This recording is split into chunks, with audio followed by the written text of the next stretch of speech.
প্রিয় শিক্ষার্থীবৃন্দ, সবাইকে শুভেচ্ছা। আজ আবার অনলাইনে ক্লাস শুরু করেছি। আশা করি তোমরা সবাই ভালো আছো এবং সুস্থ আছো। এবং আরেকটা বিষয় হচ্ছে যে যেহেতু করোনার কারণে ক্লাস বন্ধ, তাই পড়াশোনার বিষয়টা বিঘ্ন তো অবশ্যই ঘটছে। সেক্ষেত্রে একটা বিষয় আমি বলবো যে বাসায় পড়ে নিজে জানার চেষ্টা করো। নিজেকে জানার চেষ্টা করো বাসায় পড়ে, এবং বাসায় পড়লে অনেক কিছু জানা যায় এবং অনেক বই পড়লে অনেক কিছু জানা যায়, জ্ঞান অর্জন করা যায়। কাজেই তোমরা বাসায় পড়বা, আমি এটা আশা রাখি। তো অনলাইনে ক্লাসগুলো তোমরা দেখবা এবং সেটাও চর্চা করবা, এটা আশা করি। করোনা ভাইরাস কবে শেষ হবে এটা বলা খুব মুশকিল। এর জন্য তো বসে থাকা যায় না, সেই জন্যই বাড়িতে স্টাডি করতে হবে। তোমাদের সবাইকে আমি অনুরোধ করছি, বাড়িতে অবশ্যই স্টাডি করবা। তো আমি আজকে হিসাব বিজ্ঞান প্রথম পত্র শুরু করছি। এর আগে আমি হিসাব বিজ্ঞান প্রথম পত্রের দ্বিতীয় অধ্যায় শুরু করেছিলাম, এবং সেখানে আমি আলোচনা করেছিলাম দুই তারকা দাখিলা পদ্ধতি, দুই তারকা দাখিলা পদ্ধতির মূলনীতি, সুবিধা অসুবিধা, এগুলো আলোচনা করছিলাম। আজকে আলোচনা করব আমি ডেবিট ও ক্রেডিট পক্ষসমূহ। ডেবিট ক্রেডিট মানে লেনদেনের যে ডেবিট ক্রেডিট থাকে, লেনদেনের মধ্যে দুটো পক্ষ থাকে, তাদেরকে ডেবিট কাকে বানাবো, কাকে ক্রেডিট বানাবো, এই বিষয়টা নিয়ে আজকে আলোচনা করব। তো তার আগে আমি দুই তরফা দাখিলা পদ্ধতি যেহেতু লেনদেনে আমি প্রয়োগ করব, তাই দুই তরফা দাখিলা পদ্ধতি নিয়ে আমি আবারও কিছুটা বলছি। দুই তরফা দাখিলা পদ্ধতি ওই পদ্ধতি যে একটা লেনদেনের মধ্যে দ্বৈত সত্তা বা দুইটা পক্ষ থাকে, এক পক্ষকে ডেবিট করতে হবে আর এক পক্ষকে ক্রেডিট করতে হবে। এইটাই হচ্ছে দুই তরফা দাখিলা পদ্ধতি। এবং এটা আবারও বলছি যে এটা ইটালির বিজ্ঞানী লুকা ট্যাসিওলি দুই তরফা দাখিলা পদ্ধতি শুরু করেছেন, এবং আধুনিক কালেও এটাই চলছে এবং আরও বিকশিত হয়েছে। কাজে দুই তরফা দাখিলা পদ্ধতির মাধ্যমে আমাদের হিসাব বিজ্ঞান চলছে। সেক্ষেত্রে আমরা এখানে দুই তরফা দাখিলা পদ্ধতির মূলনীতি প্রয়োগ করি। সেটা হচ্ছে যে দুটি পক্ষ থাকবে, একটা লেনদেনের দুটি পক্ষ থাকবে, একটা পক্ষকে ডেবিট করতে হবে আর একটা পক্ষকে ক্রেডিট করতে হবে, এবং ডেবিটে যে পরিমাণ টাকা লিখবো ক্রেডিটে ঠিক সেই পরিমাণ টাকা লিখবো, এবং একটা পক্ষ দাতা থাকবে আর একটা পক্ষ গ্রহীতা থাকবে। এছাড়াও আরও অনেক মূলনীতি আছে, তবে আমাদের একটা লেনদেনে যে দুটো পক্ষ থাকবে সেক্ষেত্রে যে এক পক্ষকে দুটো পক্ষ বের করে একটাকে ডেবিট করতে হবে এবং আর একটাকে ক্রেডিট করতে হবে, এবং দুই পক্ষে সমান পরিমাণ টাকা লিখতে হবে। এই বিষয় নিয়ে আমি একটা উদ্দীপক এখানে সামনে দিয়েছি যে নিচের লেনদেনগুলোর পক্ষসমূহের ডেবিট ও ক্রেডিট নির্ণয়। সেই ক্ষেত্রে আমি যেহেতু তিনটা পদ্ধতি আলোচনা করব। এখানে আমি একটা ছক দেখাচ্ছি।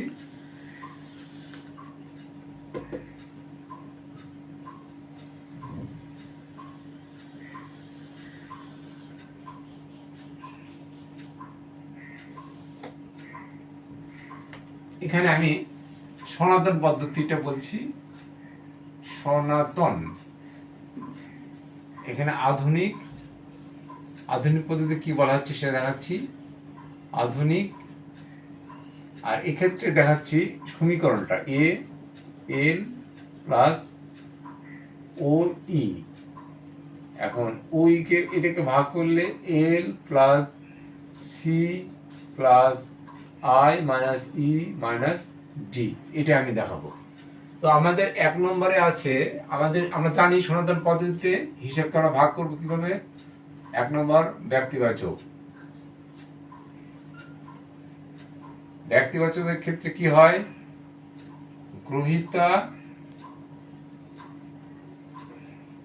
ডেবিট, সংক্ষেপে লিখছি দাতা ক্রেডিট।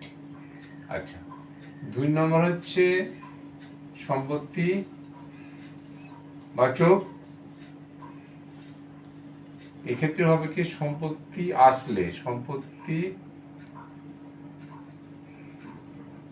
আসলে ডেবিট, সম্পত্তি চলে গেলে ক্রেডিট, মানে কমে গেলে।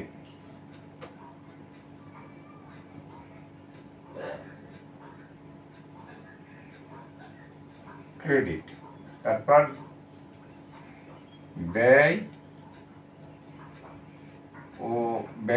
বা ক্ষতি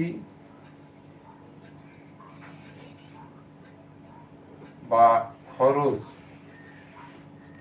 হিসাব, এটা ডেবিট হবে আয়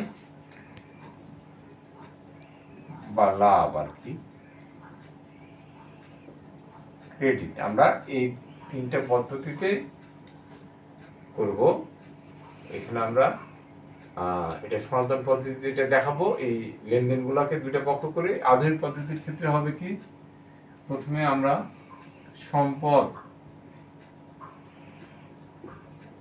সম্পদের ক্ষেত্রে সম্পদ বৃদ্ধি, সম্পদ প্লাস বৃদ্ধি প্লাস, সম্পদ হ্রাস মাইনাস, এটা ডেবিট হবে, এটা ক্রেডিট হবে। তারপর হচ্ছে সম্পদ, তারপর হচ্ছে আয়, আয়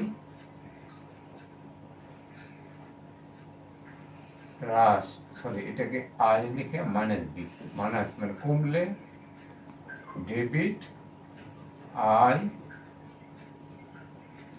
প্লাস এটা হচ্ছে ক্রেডিট। দায়, দায় একই,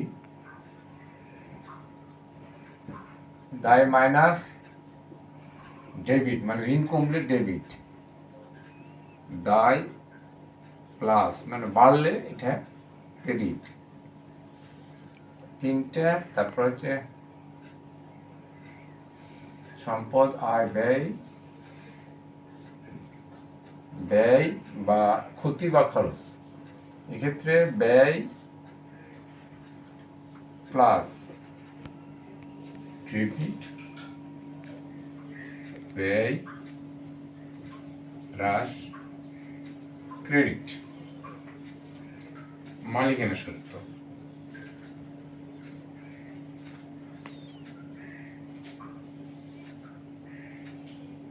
এক্ষেত্রে মালিকানা সত্ত্ব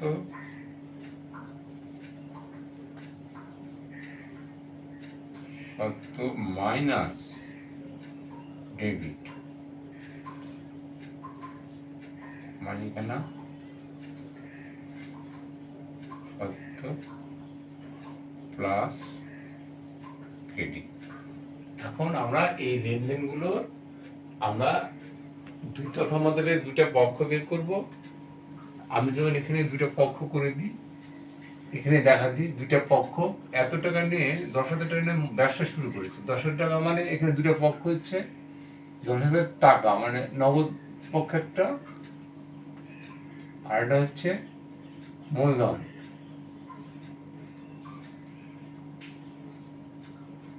মূলধন তো এখানে সনাতন পদ্ধতিতে এখানে দেখা যাচ্ছে যে সনাতন পদ্ধতিতে এখানে নগদ টাকা হচ্ছে সম্পদ, তো সম্পদ আগমনে ডেবিট। তাহলে এখানে যেহেতু নগদ টাকা আসছে ডেবিট, অপরপক্ষে এখানে আসলে মূলধনটা ব্যক্তির মধ্যে পড়ে, ব্যক্তিবাচকের মধ্যে পড়ে, সেজন্য এই দাতা, এটা এই জন্য এটা কৃত্রিম দাতা, এটা হবে ক্রেডিট। তার মানে এখানে উভয় পক্ষে বললাম দুটা পক্ষ হবে, এক পক্ষে ডেবিট আর একটা ক্রেডিট এবং দুই পক্ষে সমান টাকা।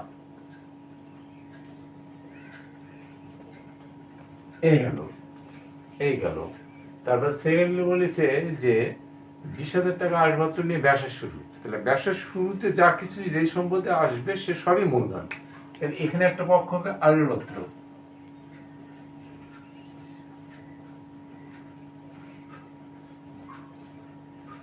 একটা পক্ষ আসবাবপত্র, যেহেতু এটা ব্যবসা শুরু করেছে এই জন্য অপরপক্ষে মূলধন হবে।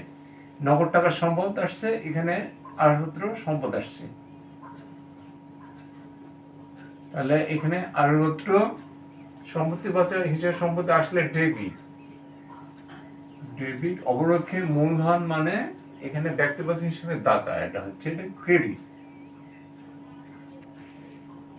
তাহলে এখানে টাকা কত হবে? 20,000, উভয় পক্ষে সমান পরিমাণ টাকা। এই দুটো আমি সনাতন পদ্ধতি করলাম। আধুনিক পদ্ধতি হতো কি, আধুনিক পদ্ধতি হলো সম্পদ বাড়লে ডেবিট, তাহলে নগদ টাকা বাড়ছে ডেবিট, আর মালিকানা সত্ত্ব বাড়লে ক্রেডিট, মালিকানা সত্ত্ব বাড়ছে তাই ক্রেডিট, মালিকানা মূলধনটা মালিকানা সত্ত্ব ক্রেডিট হয়েছে। অনুরূপভাবে আবারও বলেছে আধুনিক পদ্ধতিতে সম্পদ বাড়লে ডেবিট, অপরপক্ষে মালিকানার সত্ত্ব বাড়লে ক্রেডিট। এখানে ক্রেডিট দেওয়া হয়েছে। পণ্য ক্রয়ের ক্ষেত্রে দুটো পক্ষ হচ্ছে, একটা হচ্ছে ক্রয় পক্ষ, একটা হচ্ছে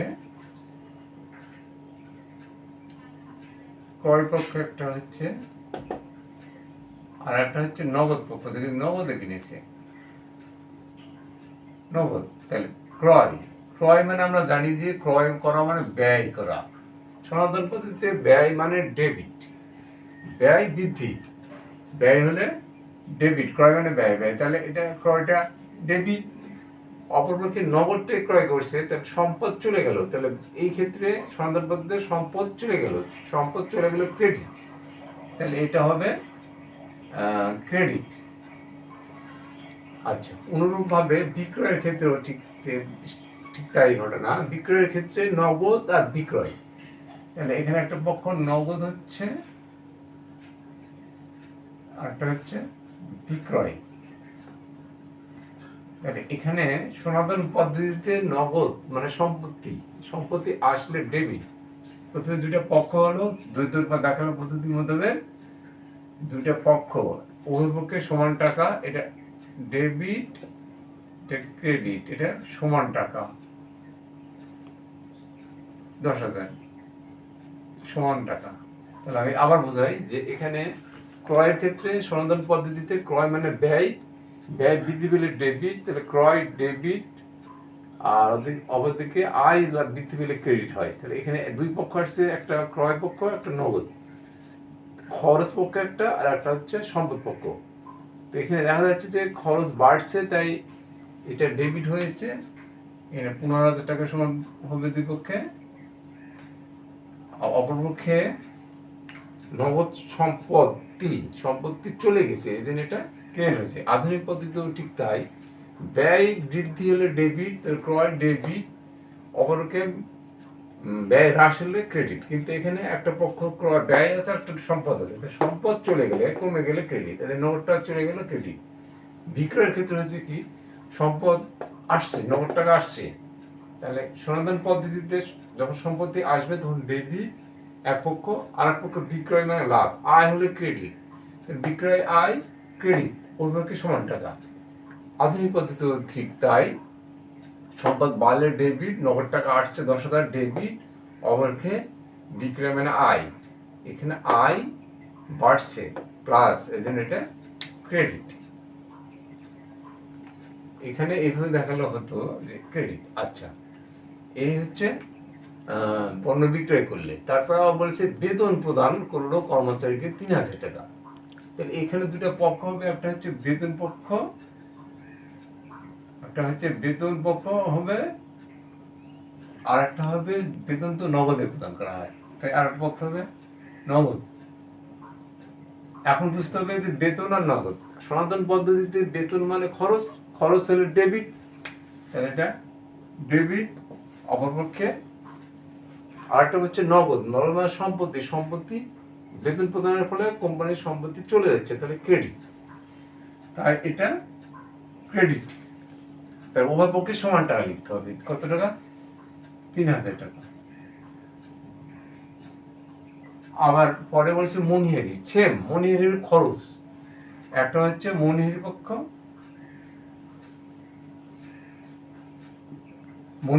মানে খরচ। সনাতন পদ্ধতিতে ব্যয় ডেবিট, আধুনিক পদ্ধতিতে ব্যয় ডেবিট। অপরপক্ষে মনিহারির বিনিময়ে এখানে নগদ টাকা চলে যাবে, তাহলে সম্পত্তি চলে গেল নগদ টাকা, এটা ক্রেডিট। এটা ক্রেডিট সমান পরিমাণ টাকা, মনিহারি কত? 500। এরপর আছে পণ্য বিক্রয়। পণ্য ক্রয় করলাম 7 নম্বরে, পণ্য ক্রয় করা হলো, এখানে নগদে না, ধারে। ক্রয় মানে তো আমরা জানি ক্রয় একটা পক্ষ হচ্ছে, ক্রয় পক্ষ একটা, আর একটা হচ্ছে ওয়াই, ক্রয় এখানে প্রদেয় হিসাবে এটা বা পাওনাদার, আর একটা পক্ষ প্রদেয় বা হিসাব, বা এটা হচ্ছে Y and company, Y and co লিখতে হবে। তাই এখানে সনাতন পদ্ধতিতে ব্যয় মানে ডেবিট, তাহলে ক্রয় ব্যয় ডেবিট, আর অপরপক্ষে প্রদেয় হিসাব মানে ব্যক্তিগত হিসেবে দাতা মানে এক্স এন্ড কোম্পানি, ক্রয় করা মানে এক্স এন্ড কোম্পানির নিমিত্তে পাওয়া যাচ্ছে না, এক্স এন্ড কোম্পানির দাতা, এই জন্য এটা ক্রেডিট। আধুনিক পদ্ধতিতে চিন্তা করতে গেলে দেখা যাচ্ছে যে ক্রয় মানে খরচ, খরচ ডেবিট, আর প্রদেয় হিসাব মানে দায়, দায় বৃদ্ধি পাচ্ছে, তার মানে দায় বৃদ্ধি পেলে ক্রেডিট, ক্রেডিট হয়েছে। অনুরূপভাবে বিক্রয়ের ক্ষেত্রে এরকম হবে, এটা প্রাপ্য হিসাব। একটা পক্ষ বিক্রয় করা হলো 2000 টাকার পণ্য জেডের নিকট বিক্রয় হলো, তাহলে এখানে প্রাপ্য হিসাব বা দাম দেনাদার। আরেকটা হচ্ছে বিক্রয় মানে আয়, এখানে বিক্রয় আয়, তাহলে আধুনিক পদ্ধতি বলি আর সনাতন পদ্ধতি, আয় বাড়লে ক্রেডিট, তাই এটা ক্রেডিট। অপরকে প্রাপ্য হিসেবে মানে সম্পদ, সম্পত্তি আসলে ডেবিট, তাহলে সম্পত্তি আসছে ডেবিট। অপরপক্ষে এখানে ব্যক্তিগত হিসেবে গ্রহিতা ডেবিট, তাহলে প্রাপ্য হিসেবে এটা প্রাপ্য হিসেবে মানে এটা বোঝাচ্ছে Z and company, Z and co, তাহলে এই গ্রহিতা এই ডেবিট। যাই হোক, অল্প যায় এই সমীকরণের মাধ্যমে একটু দেখাবো। প্রথমে হচ্ছে যে 10,000 টাকা ব্যবসা শুরু করলেন, সেখানে নগদ পক্ষ একটা, মূলধন পক্ষ একটা, তাহলে নগদ মানে সম্পদ, এখানে প্লাস আমি সংখ্যা যাচ্ছি 10,000 টাকা হলে এখানে বৃদ্ধি পেল। অপরপক্ষে মূলধন মানে এই যে ক্যাপিটাল প্লাস আছে, তাহলে এটা হলো 10,000 টাকা, দুই পক্ষে এটা চলে গেল। সেকেন্ডলি বলেছে যে এক্স 20,000 টাকার আসবাবপত্র নিয়ে ব্যবসা শুরু করলেন, এখানে আসবাবপত্র মানে এটা সম্পদ, তাহলে এটা সম্পদ আসছে, এই জন্য এটা প্লাস দিলাম 20,000 টাকা, যদি আলাদা ঘর করার কথা। অপরপক্ষে মূলধন বেড়ে গেল 20,000 টাকা, এখানে এটাও প্লাস হলো 20,000 টাকা।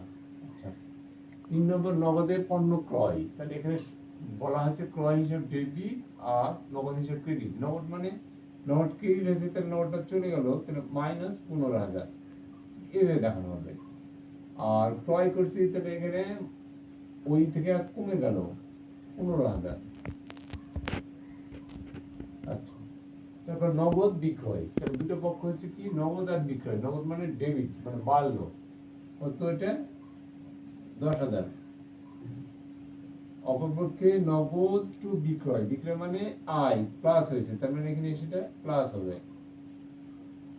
আচ্ছা, এরপর আছে বেতন প্রদান, বেতন টু নগদ, তাহলে বেতন একটা খরচ, খরচ মানে এই যে মূলধন থেকে মালিকানা সত্ত্ব কমে দেবে, কত টাকা এটা 3,000 টাকা বেতন, 3,000 টাকা বেতন, তাহলে বেতন বেতন টু নগদ, তাহলে এখানে নগদ টাকাও 3,000 টাকা কমে যাবে, সম্পদ কমে যাবে।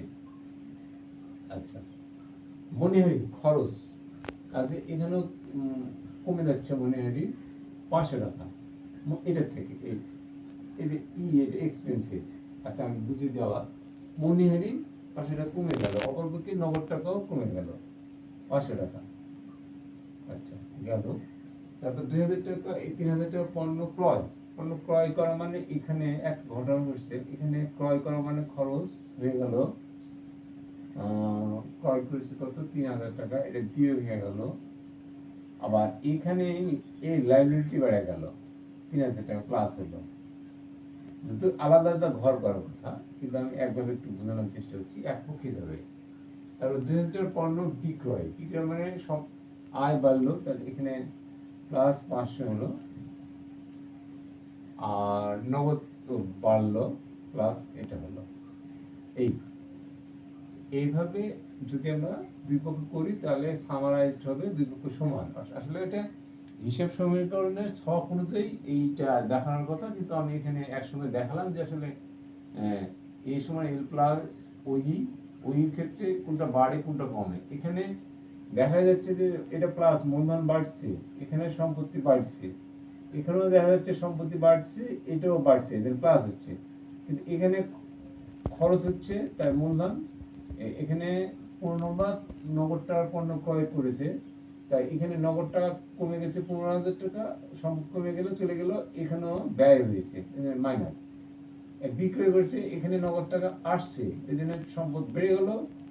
আবার এখানে 10,000 টাকা মালের সাথে বেড়ে গেল, মানে বিক্রয় মানে আয় বেড়ে গেল, এটা একটা আয়, এটা আয় হলো, এটা ব্যয় হলো, এটা সম্পদ, মালিকানা সত্ত্ব এই আর কি হলো। এই 3,000 টাকা মানে বেতন প্রদান, মানে এটা বেতন প্রদান মানে এটা ব্যয়, এটা কমে গেল, এটা মাইনাস, এটাও ব্যয়, এটা কমে গেল। 3,000 টাকা এটাও ব্যয়, অপর থেকে এটা হচ্ছে দায়, এটা আয়, কারণ এখানে দেখা যাচ্ছে যে বিক্রয় এখানে সরি 2,000 টাকা আয় গেছে, 2,000 টাকা, 2,000 টাকা। ওকে, তো স্টুডেন্টস, আজকে আমি এই যে লেনদেনের যে ডেবিট পক্ষ এবং ক্রেডিট পক্ষ কিভাবে নির্ণয় করা যায়, সমাধান পদ্ধতিতে, আধুনিক পদ্ধতি এবং ইকুয়েশনে কিভাবে যোগ হয়, কোনটা কোনটা বিয়োগ হয়, এই বিষয়টা আমি আলাপ করলাম। এবং আরো গভীরে আলাপ হবে আমরা যখন জাবেদায় যাব, আবার হিসাব সমীকরণের প্রভাব সম্পর্কে যখন একটা অঙ্ক আমি ছকে দেখাবো, তখন এগুলো নিয়ে আরো বেশি আলাপ হবে। তো আজকে আমি এখানেই আমার ক্লাস শেষ করছি। সবাই সুস্থ থাকো এই আশা রাখি।